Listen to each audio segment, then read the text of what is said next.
Hello दोस्तों, स्वागत है आपका एक और व्लॉग में। और आज मैं बहुत दिनों बाद व्लॉग बना रहा हूँ, लेकिन उसका एक बहुत बड़ा रीज़न है। सबसे पहले आपको घर की हालत दिखाता हूँ। तो देखो घर कैसे फैला हुआ है पूरा, यहाँ पे हालत देखो। ये देखो कपड़े ही कपड़े हैं। यहाँ पे कचरा पड़ा है। ये देखो स्टोर रूम की हालत देखो क्या बनी पड़ी है। और ये देखो भाई, ड्राइंग रूम और लिविंग एरिया की हालत क्या हुई पड़ी है। तो पूरा का पूरा घर फैला हुआ है, और उसका रीज़न है ये है उसका रीज़न कि मैं दिनों से वीडियो क्यों नहीं बना पा रहा था और घर इतना फैला क्यों है। हाँ, प्रेरणा की डिलीवरी हो चुकी है, और उसकी नॉर्मल डिलीवरी नहीं, उसका सिजेरियन सेक्शन हुआ क्योंकि कुछ प्रॉब्लम्स आ रही थी। लेकिन अब सब कुछ ठीक है, वो भी बिल्कुल हेल्दी है, बच्चा बिल्कुल हेल्दी है। और हमने अपनी फैमिली में एक और नया मेंबर ऐड कर लिया है।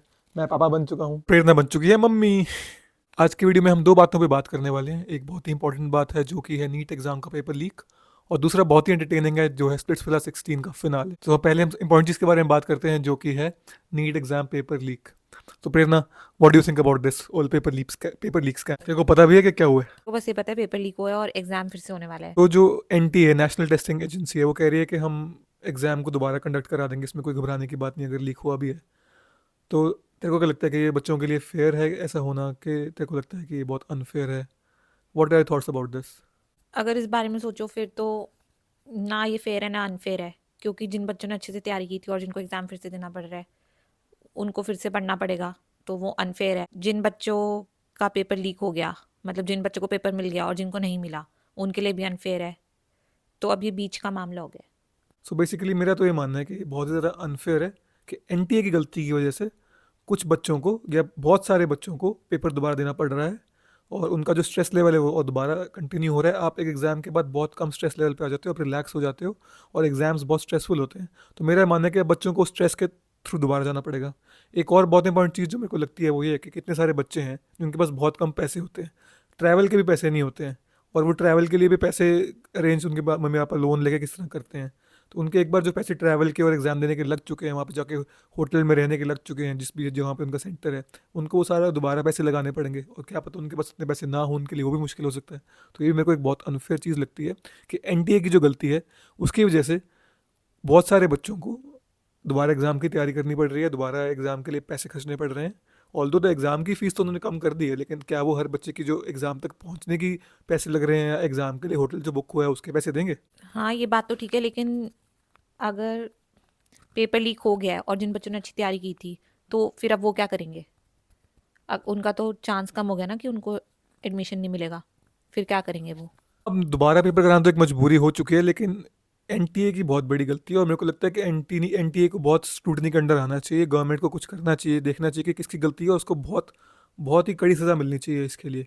क्योंकि आप लाखों बच्चों के फ्यूचर के साथ खेल रहे हो यहाँ पे कुछ हज़ार या कुछ 10,000 बच्चों की बात नहीं, लाखों बच्चे हैं, और बच्चे अपना जी जान लगा देते हैं, उनके मेंटल हेल्थ पे इतना इफेक्ट होता है सब चीज़ों का। तो मेरे को लगता है कि बहुत बहुत टाइटली स्क्रूटनाइज करना चाहिए, बहुत हार्ड स्क्रूटनाइज करना चाहिए, और जिसकी भी गलती है उसको बहुत कड़ी सज़ा मिलनी चाहिए। I think they should go to jail for a long period of time. हाँ, ये सब तो ठीक है, लेकिन अब सोल्यूशन तो यही है कि एग्ज़ाम तो फिर से देना ही पड़ेगा बच्चों को। अब अनफेयर हो या फेयर हो, एग्ज़ाम तो देना ही पड़ेगा। अब इसमें जो भी एनडीए ने करा है उसके चक्कर में बच्चे पिस गए, लेकिन कुछ नहीं कर सकते अब।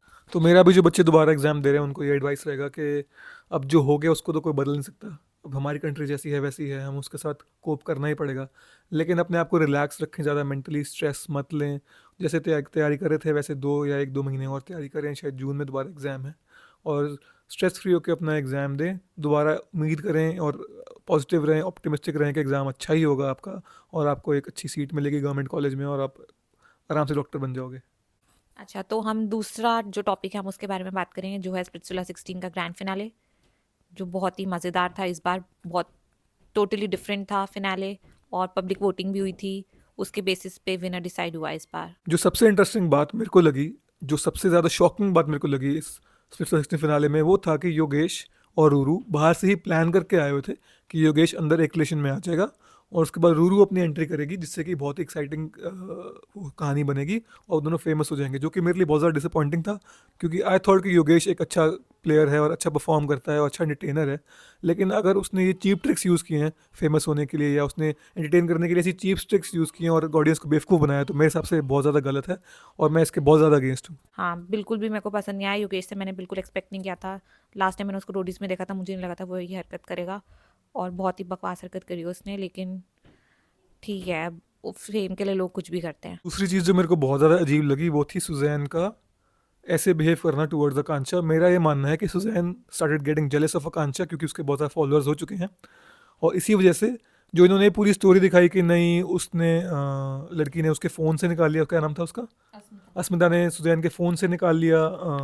मेरे को लगता है this is full of bull crap, ऐसा कुछ भी नहीं हुआ। सुजैन ने खुद अपने हाथों से अस्मिता को वीडियो दी है ताकि वो आकांक्षा को बदनाम कर सकें, बिकॉज मेरे को लगता है कि आकांक्षा ने सुजैन को साइडलाइन कर दिया और जो सारा सक्सेस था आकांक्षा को मिल रहा था। Suzanne wanted to have a bite of that success, लेकिन उसे वो बाइट नहीं मिल रही थी, इसलिए she was very angry with Akanksha और उसने अपना गुस्सा इस तरीके से निकाला है।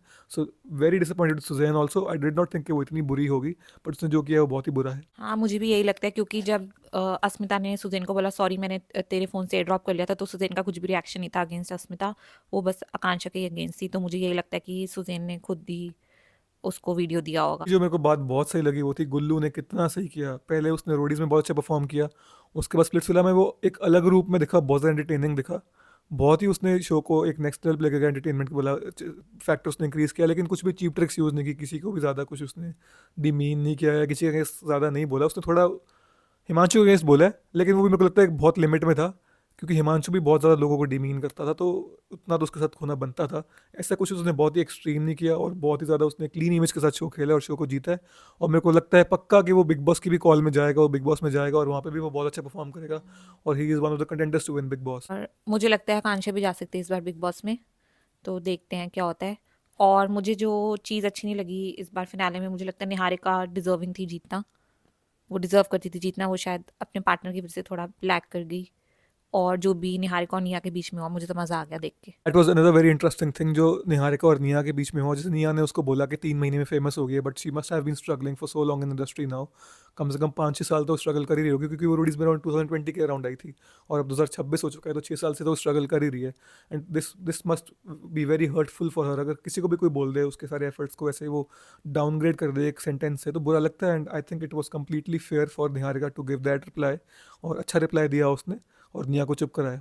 लेकिन मेरा ये भी मानना है कि निहारिका जो हारी है वो अपनी वजह से भी हारी है एक तरह से, क्योंकि जो बैलेंस करने वाला टास्क था उसमें निहारिका ही बैलेंस नहीं कर पाई और नीचे गिर गई और इसलिए दोनों को गिरना पड़ा। So I don't think that she deserve to win. I mean she did a very good season, but in the end it was Gullu and Kaira who perform better than her. Followers के मामले को आप छोड़ भी दो तो उनका टाइम भी सबसे फास्ट ही था, तो सबसे ज़्यादा उनको वोट भी मिले और टाइम भी उनका बेस्ट था, तो I think they deserve to win. But हाँ, जो निहारिका ने निया को जवाब दिया, I am very very pro that कि उसने बहुत ही अच्छा किया। इम्प्रेस्ड हूँ निहारिका से, वैसे ही वो मेरी one of the favourite contestant थी स्प्लिट्सविला 16 पे, तो मैं तो बहुत चाहती थी कि वो जीते, लेकिन अनफॉर्चुनेटली वो जीत नहीं पाई। तो बस आज के वीडियो में इतना ही। अगर आपको वीडियो पसंद आया तो उसे लाइक और सब्सक्राइब करो और वीडियो को शेयर करो। मिलते हैं अगले वीडियो में। Thank you.